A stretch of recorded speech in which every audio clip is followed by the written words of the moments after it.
Give it to me like welcome সবাইকে আমাদের নতুন ভিডিওতে। আমরা দুজনই জীবনে প্রথমবারের মতো যাচ্ছি এবার সেন্ট মার্টিনে। এই ভিডিওতে আপনাদেরকে জানাবো সেন্ট মার্টিনে যাওয়ার বিস্তারিত বর্ণনা, কোথায় ছিলাম, কোথায় খেয়েছি এবং আমাদের কত খরচ হয়েছে সবকিছু। পাশাপাশি আপনাদেরকে দেখাবো একদম পর্যটন মৌসুমের শুরুর দিকে সেন্ট মার্টিনের যে অপরূপ সৌন্দর্য থাকে সেটি।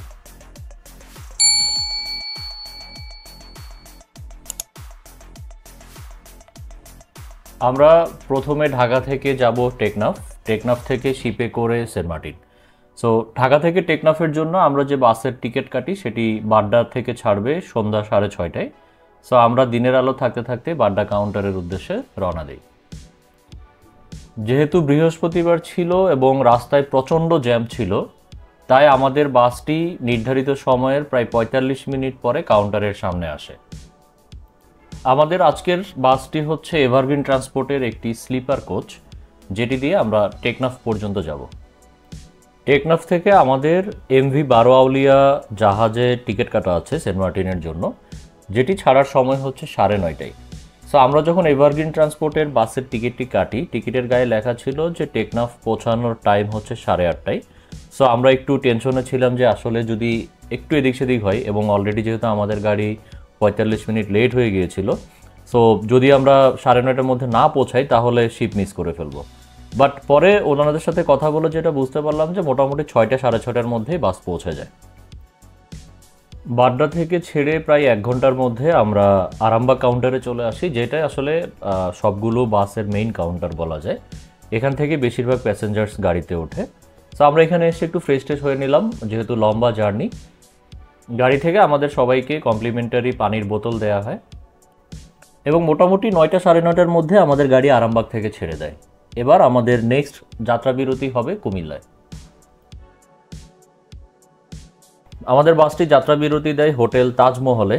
যথারীতি অনেক বেশি দাম দিয়ে খুব জঘন্য খাবার খাওয়া লাগলো এখানে, এবং সব কিছু পরিবেশ মিলিয়ে আসলে হোটেলটি আমাদের একদমই ভালো লাগে নাই। আমাদের বাসটি একটি সেমি স্লিপার টাইপের। সো উপরে হচ্ছে স্লিপার আর নিচে হচ্ছে সিট। সো আমরা সিটেই টিকিট কেটেছিলাম, বাট আমাদের কাছে বেশ কমফোর্টেবল লেগেছিল জার্নিটা। মোটামুটি সকাল 7টা থেকে 7:30টার মধ্যে আমরা টেকনাফে চলে আসি। এখান থেকে আমরা বারোয়াউলিয়া জাহাজে করে সেন্ট মার্টিন যাব। বারোয়াউলিয়া জাহাজের টিকিটটি আমরা অনলাইনের মাধ্যমেই কেটে রেখেছিলাম। সো হোয়াটসঅ্যাপে ওদের পেজে যখন আমরা নক দিই, তখন হোয়াটসঅ্যাপের মাধ্যমে আমরা কনফার্ম করি এবং বিকাশে পেমেন্ট করার পরে ওরা একটা কনফার্মেশন দেয়, পাশাপাশি টিকিটটি কুরিয়ার করে দেয়, সো দ্যাট আমাদের আসলে টিকিট নিয়ে কোনো ঝামেলা হয়নি। বাস থেকে নেমে আমরা একটা রেস্টুরেন্টে ব্রেকফাস্ট করে নিলাম। ব্রেকফাস্টটিও খুব একটা ভালো ছিল না।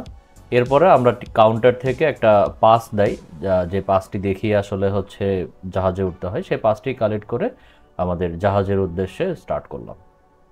টেকনাফে বাস যেখানে নামিয়ে দেয় ওখান থেকে আসলে জাহাজ পর্যন্ত অনেকখানি পথ হেঁটে যেতে হয়, এবং এটা হচ্ছে ইটের রাস্তা। সো কেউ যদি ভারী ব্যাগ নিয়ে আসেন তাহলে চেষ্টা করবেন কুলি নিয়ে আসার জন্য। এখানে অনেক ছোট ছোট বাচ্চারা হচ্ছে ব্যাগ ক্যারি করার পারমিশন চায়, বাট একটু দেখে শুনে অবশ্যই দামাদামি করে তারপরে হচ্ছে কুলি ঠিক করবেন, না হলে অযথায় একটা ঝামেলা করতে হবে। আমাদের টিকিটগুলো ছিল প্যানোরামা বিজনেস চেয়ারের, এটা এয়ার কন্ডিশন, যেটার প্রাইস পড়েছিল পার পারসন যাওয়া আসা 1600 টাকা করে। আর আমরা যেহেতু বিকাশে পেমেন্ট করেছিলাম তার জন্য বিকাশ ফি দিতে হয়েছিল। বারোয়ালিয়াতে অনেকগুলো ক্যাটাগরির চেয়ার আছে, আপনারা বারোয়ালিয়ার পেজে গেলেই ডিটেলস পেয়ে যাবেন। বাট তারপরও একটু বলে রাখি, উপরে এই সিঁড়ি ধরে গেলেই আছে সানডেক এবং মোজারাত চেয়ার, যেগুলোর ভাড়া যাওয়া আসা পার পারসন 1400 টাকা করে। আর প্যানোরামা বিজনেস চেয়ারের পেছনের পার্টটা হচ্ছে রিভেরিয়া বিজনেস চেয়ার, যেটার প্রাইস আর প্যানোরামা বিজনেস চেয়ারের প্রাইস একই, 1600 টাকা পার পারসন। আর এখানে সবগুলো টিকিটই আসলে যাওয়া আসা হিসেব করেই কাটা হয়, সো ওভাবে খোঁজ নিয়ে যাবেন।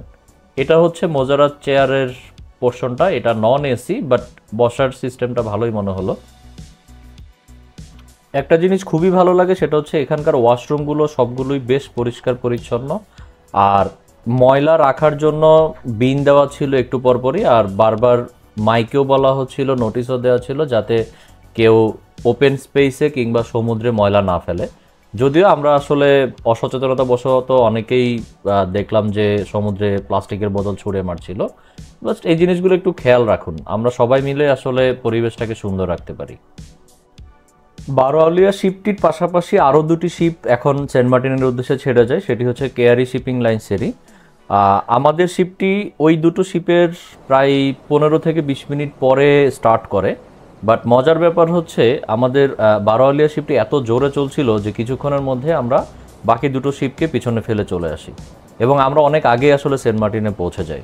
সো এই জন্যই আমার কাছে মনে হয়েছে সব দিক চিন্তা করে যে কয়টি শিপ আসলে টেকনাফ থেকে সেন্ট মার্টিনে যায় তার মধ্যে বারোয়ালিয়া ইজ দ্য বেস্ট চয়েস।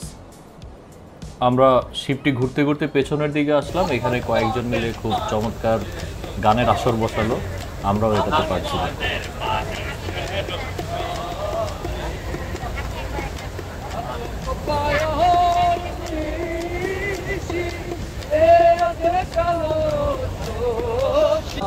বানাইলো মোরে বৈরাগী চাঁদের লাল, বানাইলো মোরে বৈরাগী।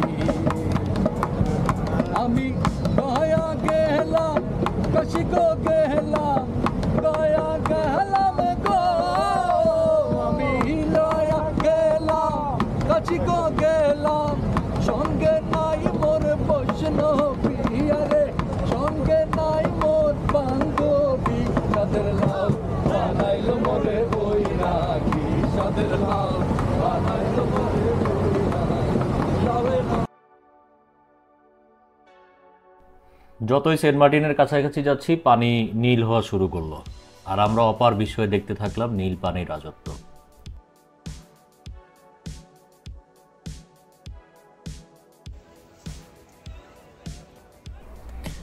দেখতে দেখতে জাহাজ সেন্ট মার্টিন জেটিতে চলে আসে। যদিও আমাদের জাহাজ থেকে নামতে প্রায় 10-15 মিনিট অপেক্ষা করতে হয়েছিল, কারণ যথারীতি সবাই জাহাজ ভেড়ার আগেই হুড়োহুড়ি শুরু করে দেয়। তো একটু ভিড় কমে যাওয়ার পরে আমরা নামি ধীরে সুস্থে, বাট তারপরও অনেক মানুষ ছিল তখনও জেটিতে। আমরা জেটি থেকে বাজারের দিকে এগিয়ে যাচ্ছি, আর দুই পাশে নীল পানি। আমাদের যে রিসোর্টটি আমরা বুক দিয়েছিলাম সেটি হচ্ছে পশ্চিম বিচে। সো এখান থেকে আমাদেরকে অটো নিয়ে পশ্চিম বিচে চলে যেতে হবে। সেন্ট মার্টিনে বিভিন্ন ডেস্টিনেশনের জন্য অটো ভাড়া ফিক্সড করা আছে। যেমন আমাদের এখান থেকে যদি পশ্চিম বিচে যেখানে আমাদের রিসোর্ট আছে ওখানে যেতে 200 টাকা করে, সবাই দেখলাম যে সেম 200 টাকাই চাচ্ছিল। সো দামাদামি করে আসলে লাভ নেই, বাট একটা মজার ব্যাপার আছে, সেটা পরে বলবো। তার আগে চলেন আপনাদেরকে দেখায় আমাদের আজকের room. Give it to me like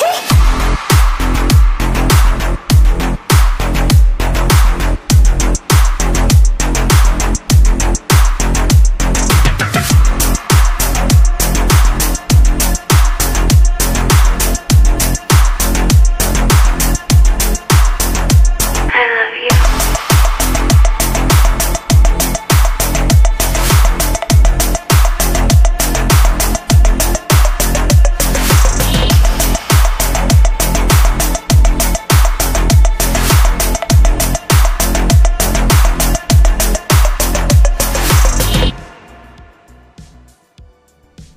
Saint মার্টিনে আমরা ছিলাম নোনাজল রিসোর্টে, যাদের একটি মাত্র ইনফিনিটি ভিলা আছে যেটাতে আমরা ছিলাম। এবং দেখতেই পাচ্ছেন একদম ভিলার সামনেই বিচ, তার পাশেই নীল সমুদ্র। এবং আমাদের এই ভিলার খরচ পড়েছিল পার নাইট 4200 টাকা করে। সো আমাদের কাছে অর্থিত মনে হয়েছে। রিসোর্ট থেকে আমাদেরকে ফোন করেছিল গতকালকেই আমরা লাঞ্চ করব কিনা জিজ্ঞেস করার জন্য। সো আমরা ভাবলাম যে লাঞ্চটা রিসোর্টেই করব, যেহেতু ওদের একদম ফ্রেশ খাবার দাবার প্রোভাইড করে। সো আমরা কনফার্ম করার পরে ওরা আসলে বাজার করবে, দ্যাটস ওয়াই আমরা লাঞ্চের অর্ডার কনফার্ম করলাম এবং এখানে আসার পরে চেক ইন করে আমরা লাঞ্চ রেডি করতে বলে সমুদ্রে নেমে যাই। সেন্ট মার্টিনে খাবারের সার্ভিংগুলো হচ্ছে প্যাকেজ টাইপের। সো যে আইটেমই নেবেন না কেন এটার সাথে ডাল এবং ভাত হচ্ছে ইনক্লুডেড থাকে, ফুল প্যাকেজ। সো আমরা একটা কোরাল প্যাকেজ আর আরেকটি হচ্ছে চিকেনের প্যাকেজ নিই, যেটাতে আমাদের প্রায় 600 টাকার মতো খরচ হয়েছিল। লাঞ্চের পরপরই আমরা বেরিয়ে পড়ি ছেড়াদ্বীপ দেখার জন্য। আমরা একটি অটো ঠিক করি, অনেক দামাদামি করে আমরা এটি 700 টাকায় রিজার্ভ করতে পারি, যেটা আমাদেরকে রিসোর্ট থেকে নিয়ে ছেড়াদ্বীপে ঘোরার পরে আমাদেরকে জেটির এখানে ড্রপ করবে। কিছুক্ষণ রাস্তা দিয়ে চলার পরেই আমাদের অটোটি বিচের পাশ দিয়ে চলতে শুরু করে। তো আমরা একদম এক পাশে সূর্য অস্ত যাচ্ছে আর আরেক পাশে নীল সমুদ্র দেখতে দেখতে এগিয়ে যাচ্ছি। এখানে অটো নিয়ে যে মজার ব্যাপারটা পরে বলবো বলেছিলাম সেটা একটু বলে রাখি। অটোর ভাড়া যদিও ফিক্স করা আছে, সো যেটি থেকে আপনি যেখানে যাবেন রিসোর্টের নাম বললেই ওরা ফিক্সড যে ভাড়াটি আছে সেটি আপনাদের কাছ থেকে চাইবে, কিংবা এখানে কোস্টগার্ডের সাইনবোর্ড আছে, ওই সাইনবোর্ডও আপনার বিভিন্ন লোকেশনের ভাড়া নির্ধারিত করা আছে, ওখান থেকে আপনি দেখে নিতে পারেন। সো যেটি থেকে পশ্চিম বিচের ভাড়া ছিল 200 টাকা। বাট মজার ব্যাপার হচ্ছে এই ভাড়াটা শুধুমাত্র অ্যাপ্লিকেবল যখন জাহাজ আসে। সো এই সময়ে আপনি এই নির্ধারিত ভাড়ার চাইতে 1 টাকাও কমে কেউ যাবে না। বাট যখন জাহাজ থাকবে না, একদম যখন রাশ থাকে না, তখন এই সেম ডিস্টেন্সের জন্যই প্রাইস প্রায় 4 ভাগের 1 ভাগে নেমে আসে। সো যে ডিস্টেন্সটুকু পাড়ি দিতে আমাদের 200 টাকা দিতে হয়েছিল যেটি থেকে নামার পরে, জাহাজ থেকে নামার পরে, সেই সেম ডিস্টেন্স আমরা পরের দিন মাত্র 100 টাকা দিয়ে পেয়ে যাই অটো। সো এই জিনিসটা মাথায় রাখবেন, সময়ের উপরে ডিপেন্ড করে এখানে অটো ভাড়া হচ্ছে উঠানামা করে। তো আমরা ছেড়াদ্বীপে চলে আসলাম। এখানে আরও অনেকগুলো অটোতে করে ট্যুরিস্টরা আসছে। নর্মালি হচ্ছে ছেড়াদ্বীপ ভ্রমণ করার উপযুক্ত সময় সানসেটের সময়টা, যাতে এখান থেকেই সানসেটটা দেখা যায়। আর আরেকটা জিনিস হচ্ছে এখানের সবাই, কিংবা আমরা যে কয়েকটা ভিডিও দেখেছিলাম ওখানেও বলা ছিল যে ভাটার সময় ছেড়াদ্বীপ ভ্রমণ করাটা ভালো। বাট আমাদের কাছে যেটা মনে হয়েছে, ভাটার সময় যদি আসেন, ইটস ট্রু যে আপনি একদম 3 নম্বর যে দ্বীপটা আছে, যেটা অ্যাকচুয়াল ছেড়া দ্বীপ, ওই পর্যন্ত আপনি হেঁটে চলে যেতে পারবেন, পানির কারণে আপনার ঝামেলা হবে না। বাট জোয়ারের সময় আসলে যেটা হয় যে জোয়ারের যখন পানি থাকে তখন শুধুমাত্র মাঝখান দিয়ে একটা বালুর মতো চর জেগে থাকে, আর দুই পাশে সমুদ্রের নীল পানি এসে ঢেউ আছড়ে পড়ে। সো এটা অনেক সুন্দর একটা সিন, আমরা অনেকগুলো ড্রোন ভিডিওতে জিনিসটা দেখেছিলাম, বাট এটা শুধুমাত্র জোয়ারের সময় পাওয়া যায়। সো আপনারা কেউ যদি ওই সিনটা দেখতে চান তাহলে জোয়ারের সময় আসতে হবে, আর যদি একদম ছেড়া দ্বীপের 3 নম্বর দ্বীপ পর্যন্ত হেঁটে যেতে চান তাহলে কিন্তু ভাটার সময় আসবেন। সো এই টাইমিংটা মাথায় রেখে আসলে তাহলে আপনার প্ল্যান করতে সুবিধা হবে। সো আমরা যেহেতু সানসেট দেখতে এসেছিলাম আর তখন আসলে ভাটা ছিল, আমরা সানসেট দেখার জন্য বসে পড়লাম। আর for the first time in our life আমরা একদম সমুদ্রের পানিতে সূর্যকে অদৃশ্য হয়ে যেতে দেখলাম।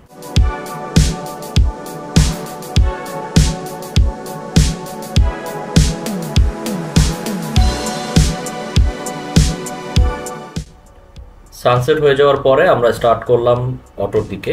এখানে সন্ধ্যার পরে থাকাটা নিরাপদ মনে হয়নি, সো মানুষজন থাকতে থাকতে আমরা আমাদের অটোতে চলে আসলাম। অটো ড্রাইভারের সাথে আমাদের আগেই কথা ছিল যে আমরা ছেড়াদ্বীপ দেখে জেটি ঘাটে এসেই নেমে যাব।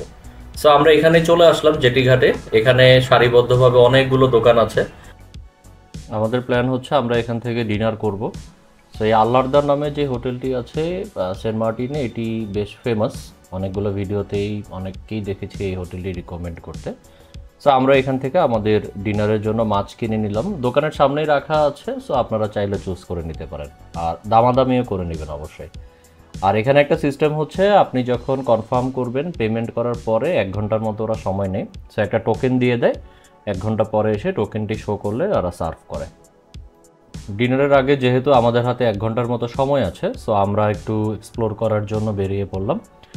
ঘাটের পাশেই একটি ঝালমুড়ির দোকান ছিল, ওখান থেকে আমরা ঝালমুড়ি কিনলাম, বাট একদমই ভালো ছিল না ঝালমুড়িটা। প্রায় 1 ঘন্টার মতো জেটির আশেপাশে ঘোরাঘুরির পরে আমরা রেস্টুরেন্টে চলে আসি। সো এসে ওদেরকে ইনফর্ম করলাম এবং ওরা ওয়েট করতে বললো। একটু পরেই হচ্ছে আমাদের অর্ডারটা ওরা সার্ভ করে দিয়ে গেল। সো আমি একটি কোরাল ফ্রাই বারবিকিউ অর্ডার করেছিলাম, সাথে হচ্ছে পরোটা, আর নাবিরা যেহেতু মাছ খায় না ও চিকেন অর্ডার করেছিল। ওভারঅল ফুড টেস্ট যদি বলি, আমার কাছে out of 10 I will give it 4, because আমার কাছে খুব একটা ভালো লাগেনি খাবারটি। এরপরে আমরা হচ্ছে আমাদের রিসোর্টে চলে আসি। বাংলাদেশের ট্যুরিস্ট প্লেসগুলোর সবচেয়ে বড় যেটা চ্যালেঞ্জ সেটা হচ্ছে এখানে আসলে কোনো নাইট লাইফ নেই। সো রাত্রে আপনারা যদি 2 জন আসেন তাহলে খুব বোর ফিল করবেন, যেটা আমরাও ফিল করেছিলাম, এবং রাত্রে আমরা অনেকক্ষণ পর্যন্ত আসলে এইভাবেই পর্দা টেনে দিয়ে রুম থেকে শুয়ে শুয়ে সমুদ্র দেখছিলাম। এটা ছাড়া আসলে আর করার কিছু ছিল না। সো নাইট লাইফটা আসলে একটা ট্যুরিস্ট প্লেসের জন্য অনেক বেশি দরকার, যাতে ট্যুরিস্টরা এসে এখানে সময় ব্যয় করতে পারে।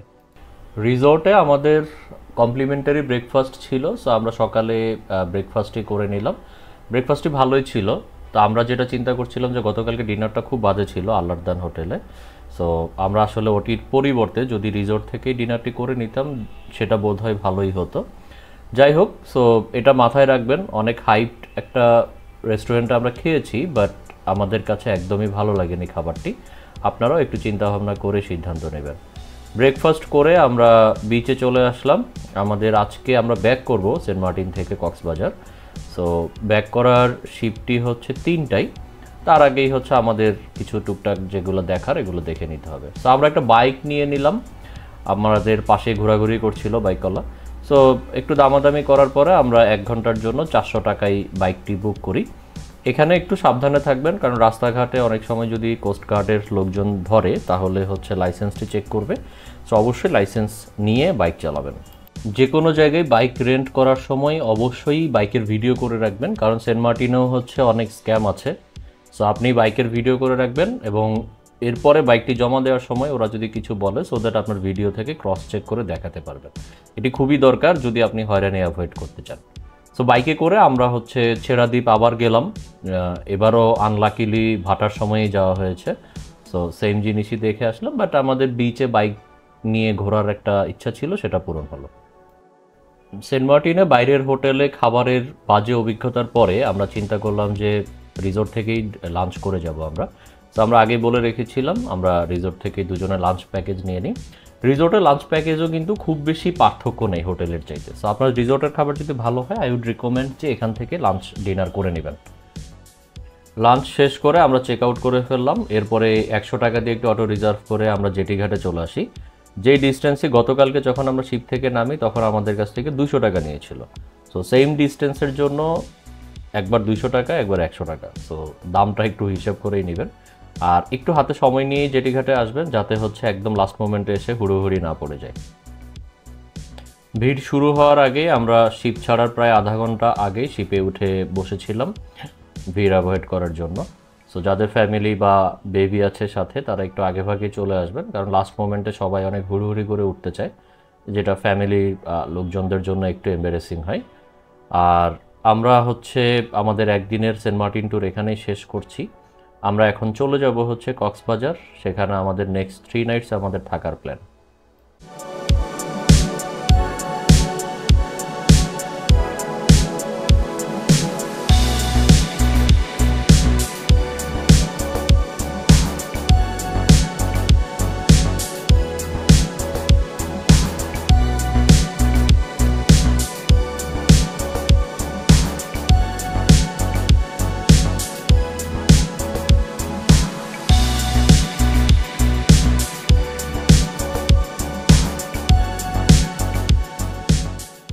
তিনটা 10-এ আমাদের শিপটি সেন্ট মার্টিন জেটিঘাট থেকে টেকনাফের উদ্দেশ্যে ছেড়ে আসে। সো ডান পাশে মিয়ানমার এবং বাম পাশে বাংলাদেশ রেখে মাঝখান দিয়ে নাফ নদী ধরে আমরা এগিয়ে যাচ্ছি সেন্ট মার্টিন থেকে টেকনাফের দিকে। সেন্ট মার্টিন থেকে টেকনাফের দিকে ব্যাক করার সময় খুব সুন্দর সানসেট দেখতে পারবেন। সো আমরা সবাই ডেকে ওয়েট করছিলাম এবং খুব সুন্দর একটা সানসেট এনজয় করি। টেকনাফ জেটি ঘাটে নামার পরে অনেকগুলো স্লিপার বাসের কাউন্টার ছিল, ওখান থেকে আমরা পার পারসন 250 টাকা করে কক্সবাজারের জন্য 2টো টিকিট কাটি স্লিপার কোচেই। সো ওরা 300 চেয়েছিল, আমরা একটু রিকোয়েস্ট করাতে পরে 250 টাকা দিয়ে দেয়। বেশ কমফোর্টেবল ছিল। আমরা প্রায় 3 ঘন্টা পরেই কক্সবাজার চলে আসি। ডলফিন মোড়ে বাসটি আমাদেরকে নামিয়ে দেয়। ওখান থেকে একটি অটো রিজার্ভ করে আমরা আমাদের হোটেলের উদ্দেশ্যে রওনা দিচ্ছি। টেকনাফ থেকে কক্সবাজার আসার ব্যাপারে একটু টিপস দিয়ে নিই। সেটা হচ্ছে আপনি যখন টেকনাফ ঘাটে নামবেন, আমাদের অলমোস্ট সন্ধ্যা হয়ে গিয়েছিল। ওখান থেকে কক্সবাজার আসার অনেকগুলো অপশন আছে। সিএনজিতে করেও আসা যায়, ছোট ছোট মাইক্রো বাস আছে, ওরা যাত্রী ডাকছিল। ঢাকা রুটের স্লিপার কোচগুলো বা এসি বাসগুলোতেও আপনি আসতে পারবেন, কিংবা টেকনাফ বাজার থেকে একটা ছোট্ট ট্যুরিস্ট কোস্টার আছে, সেটাতে করেও আসতে পারবেন। বাট যেহেতু সন্ধ্যার পর হয়ে গিয়েছিল, সো মেরিন ড্রাইভে আসাটা একটু রিস্কি মনে হয়েছে আমাদের কাছে।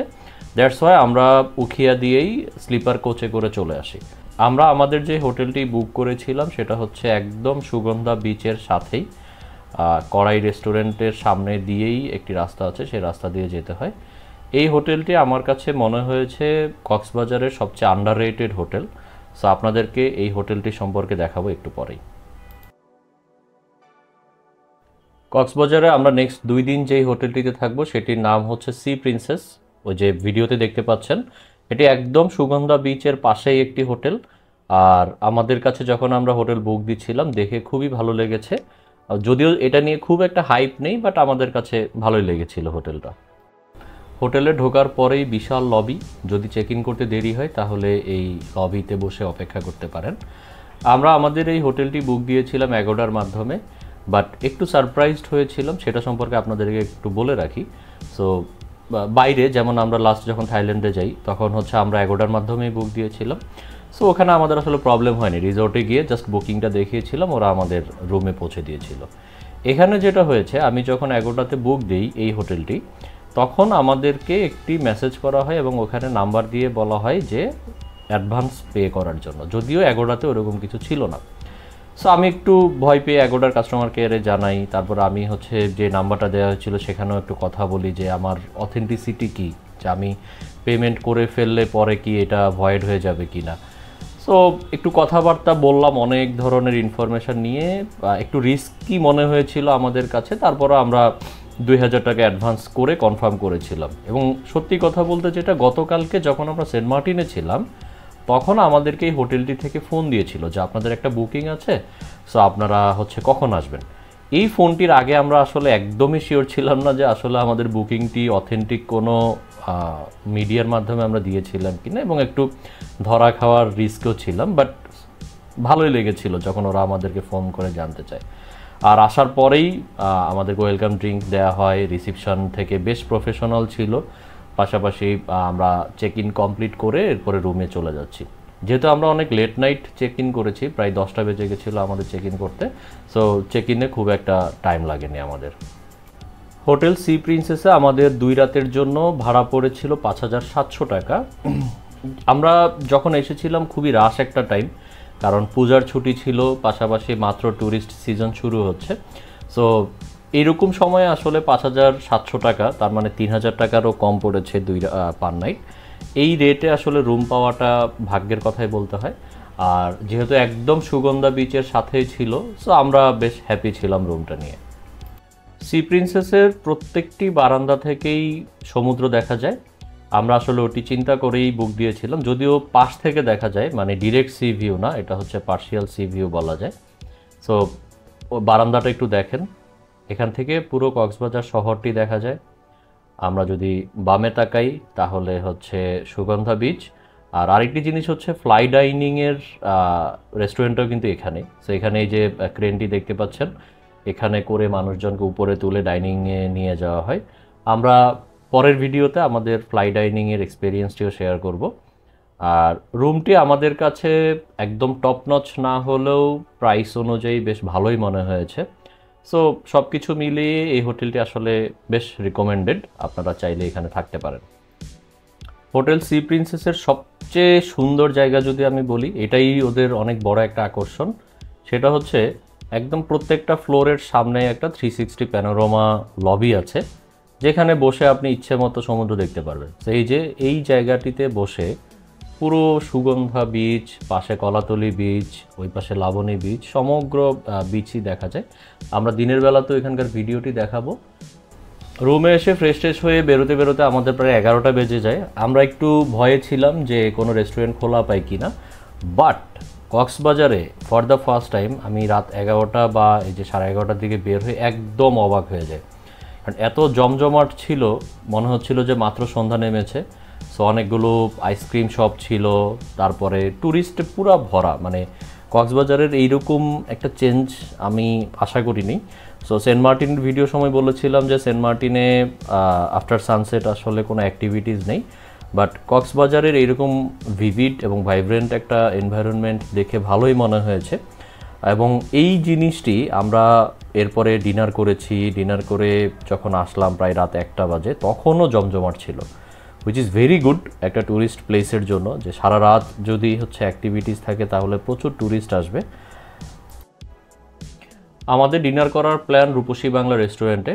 এখানে এর আগেও আমার অনেকবার খাওয়া হয়েছিল, আমি অফিসের কাজে বেশ কয়েকবার যখন কক্সবাজার এসেছিলাম তখন আমরা এখানেই লাঞ্চ ডিনার করেছিলাম অনেকগুলো। রূপসী বাংলা হোটেলের আসলে লইট্টা ফ্রাইটা অনেক বেশি ভাল লাগে। সো আমরা এখানে বসে আমাদের পছন্দ মতো খাবার অর্ডার করে নিলাম। এখানকার প্রাইসটা একটু বেশি, সো একটু দেখে শুনেই নেবেন।